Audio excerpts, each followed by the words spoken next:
Let's talk about the best sweeteners for you and why.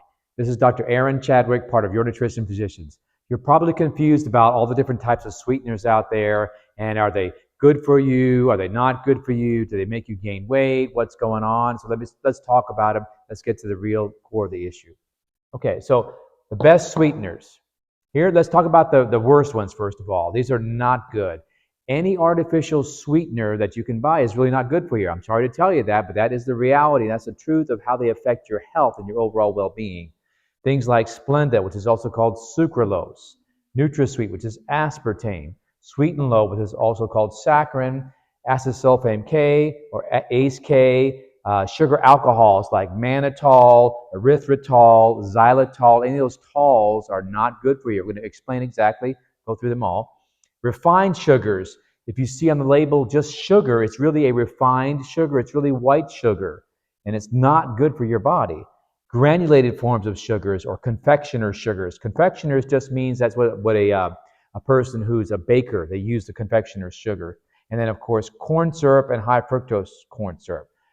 Stay tuned to the end, listen and learn some stuff, because I'm going to tell you some of the things that actually can be helpful to you in certain forms of these kind of sweeteners that are best for you. Okay, so why is Splenda not good for you? Well, Splenda is actually sucrose. It's white sugar. That's the name for sugar, is sucrose. And Splenda is a combination of sucrose and citric acid. And it's been found to be very detrimental to your microbiome, to your good bacteria. That is not a good thing. What does that mean to you? It means that it lowers your immune system, and that's not a healthy thing to do, especially coming through the pandemic and going through all these different kinds of flu viruses that are around us. NutraSweet, aspartame. There's two particular amino acids, which are natural. Amino acids come from proteins, but these two amino acids are stuck together, and they're not found like that in nature. So NutraSweet has been found to cause a lot of neurological issues, things like headaches and dizziness and lightheadedness and pain in the body. So be careful of NutraSweet, which is the blue packet, right? Splenda is the yellow packet. NutraSweet is the blue packet. Sweet and Low is the pink packet. Sweet and Low is saccharin. It's been around since the 1930s, but saccharin has been proven to cause cancer. So we don't want to use anything that's going to be that's been proven to cause cancer in studies.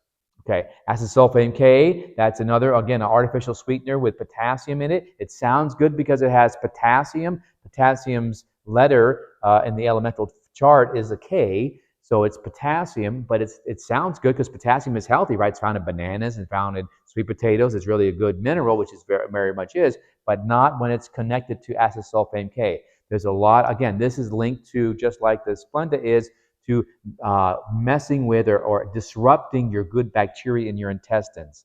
The sugar alcohols, mannitol, erythritol is a big one now, xylitol. The problem with these is that they're not really alcohols you think like drinking alcohol. They're different types of alcohol in chemistry. But these particular alcohols are very difficult. They're very sweet, but they're very hard to break them down by our digestive system. So they cause a lot of gas and a lot of bloating. And even though they don't cause any type of insulin spike, but the problem with these sugar alcohols is, again, they disrupt and they irritate your digestive system. They cause gastritis and they cause a lot of irritation in your GI tract. And as if you've ever listened to me before, my wife, we talk about how we need to be able to correct our digestive system, because most chronic health problems like diabetes, high blood pressure, everything, autoimmune diseases, even things like poor sleep and headaches and allergies, all have their origin in a poor functioning digestive system. So choosing the right sugar is really important. So don't use the sugar alcohols. Again, so let's talk about the refined sugars. If you see on the label sugar, what that really is, sugar, when you see it in a product or as a sweetener, comes from cane sugar, which is sugar cane. Sugar cane grows in fields. I live here in Florida, and we have a bunch of sugar cane on the other coast of Florida, and it's a very popular crop. And it's a very good sweetener, actually. But what they do when you just see the word sugar on the label, or granulated sugar, confectioner sugar, those are coming from the cane, but they have been refined, meaning it sounds like a good word, right? Refined sounds like it's better for you, but it's really not, because all the good nutritional value has been stripped away. Let me say it like this. When it comes to sugar, when it comes to sugar cane is a very good, healthy plant. It's very sweet. In the sugar cane, there's a liquid that they squeeze and they get the juice out, then they dry it. But what they do with refined sugars is they bleach it, they deodorize it, they degum it, they do all these, it goes through all these different processes to take away the nutritional value. So at the end, what you're using in your baked goods and your cookies and cakes or whatever you're eating this refined sugar, it's very low nutritional value and it causes diabetes because it goes into your body very quickly. So refined sugars are very rapidly absorbed by your body. Again, to compare to artificial sweeteners are not sugars, so they don't really have to do with diabetes. However, because they disrupt your digestive system, they are and they cause more toxins in your body. They can make diabetes worse in an indirect way. Okay, so that's again these artificial sweeteners. So what are the best sweeteners to use? Here are my favorite ones here. And there's probably a few I missed, but these are really some of the top ones. Honey. Let's talk about honey for a little bit. It's a great sweetener. Yes, it does have sugar in it, and it's very good in moderation, especially if you're diabetic.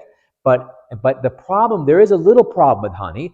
The problem is the source of the honey. Because the honeybees are actually becoming extinct, and there's coming less and less. We don't have a lot of honeybees making a lot of honey. Companies have used chemicals to make the bees make more honey, and that's very poor quality. So if you're going to buy honey, make sure you get it from a really good source. Usually local honey is really good, meaning that's grown in your area. In Florida here, we have a lot of good farms that actually do have beehives, and they grow their own honey. It's really fresh. And here's a little nutrition nugget.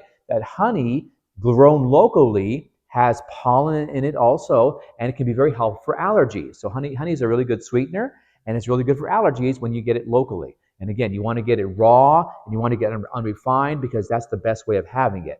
Maple syrup is a really good one too. Maple syrup comes from the maple tree. So it's a syrup that comes out of the tree.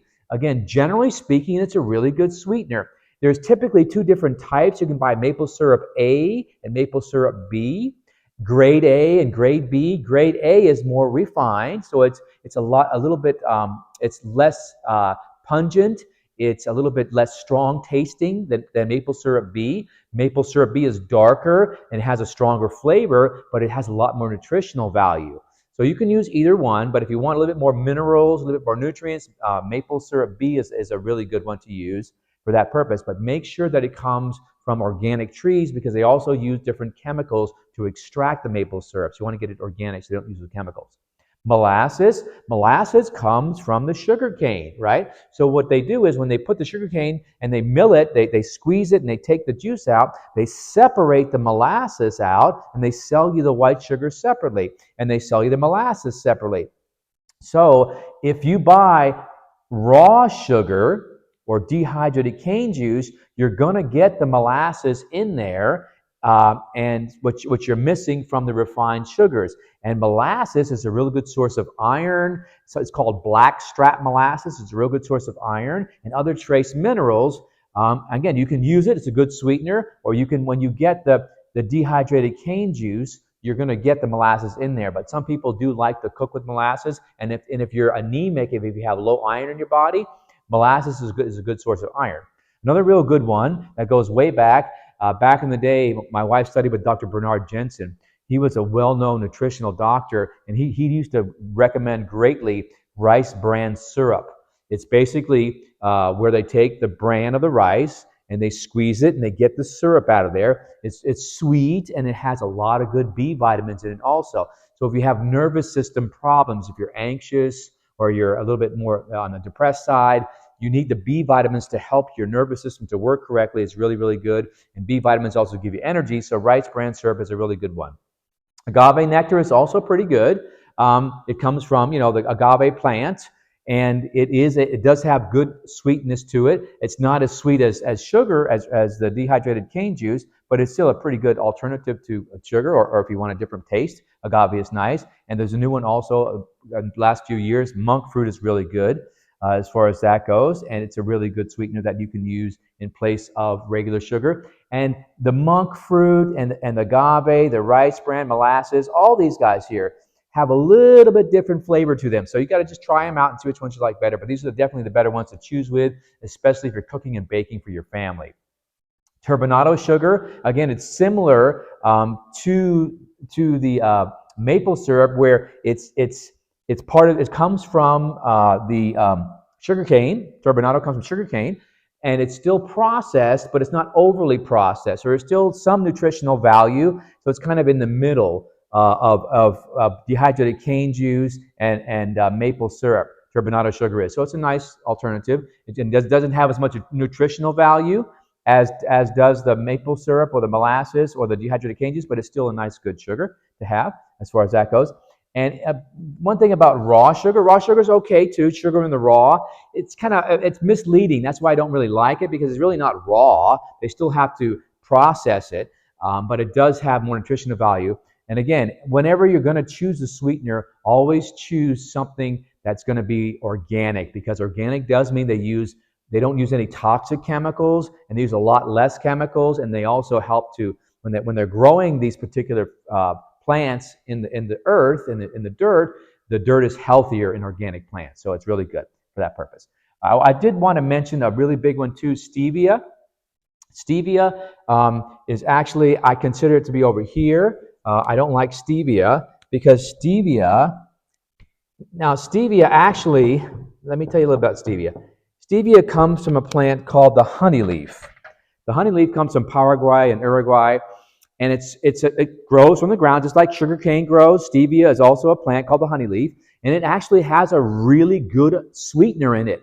Okay, and the leaves had a lot of that sweetness in it, right? So when you make a tea out of the stevia, it's called the honey leaf. It's a really, really good tea. And I actually have seen research on stevia, the stevia leaf, that it actually is very, very good for actually diabetes and helps diabetes. But the problem with stevia is that it's refined.